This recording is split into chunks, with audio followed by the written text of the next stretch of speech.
Bien bonjour, voici un premier tuto d'une série de 3 destiné aux utilisateurs de la caméra Trios de chez 3Chef qui désirent réaliser des appareils grâce à leur scanner intraoral. Alors là j'estime que la partie scan est maîtrisée et ce premier tuto concernera la réalisation des socles en vue de l'impression des modèles. Donc quand les modèles arrivent dans Communiquette, je les importe et puis je les retrouve dans Patient via la barre de recherche.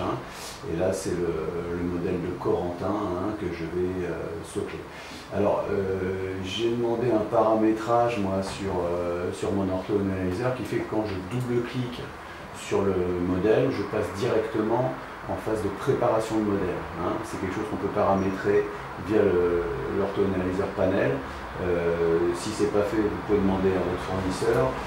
Sinon, vous faites tout simplement un clic droit, préparation du set de modèle. Voilà. Moi, comme c'est paramétré, j'ai juste à double-cliquer dessus et je passe directement en édition. Alors là, c'est un modèle mandibulaire. J'ai un seul scan mandibulaire. On me demande de définir la 16, alors je vais remplacer 16 par 46, 26 par 36 et puis vous allez voir que ça va, et 21 par 31 et vous allez voir que ça va bien fonctionner. Alors moi j'utilise volontiers le repositionnement des modèles via la barre de gauche ici. Voilà, ça me permet d'avoir tout de suite une vue bien orthogonale de la situation. Donc je place le repère sur 16, 31, 46, donc les points de cuspidienne à chaque fois, le plan sagittal. Et je clique sur OK. Ensuite, il s'agit de créer le spline de dépôt. Donc là, je vais placer le point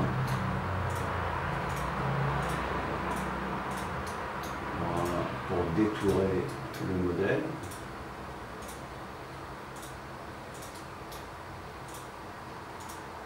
Alors, au niveau de la manipulation des modèles, là, je fais un clic gauche pour placer le point, clic droit pour faire une rotation du modèle.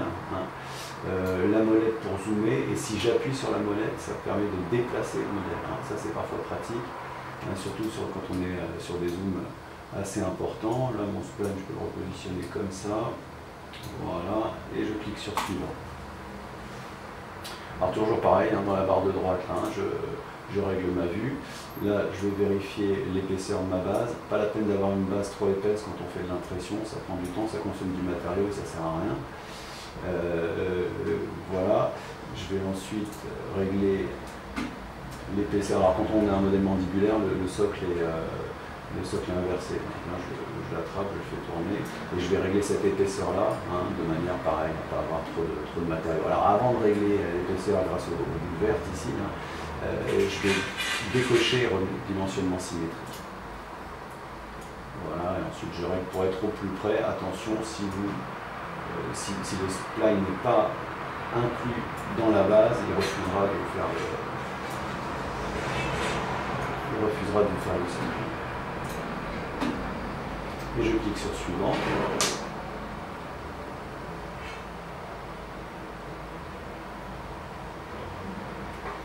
Et voilà, mon modèle. Vous voyez, le socle est même encore un peu épais, j'aurais pu faire plus fin. Mais bon, ça va bien aller.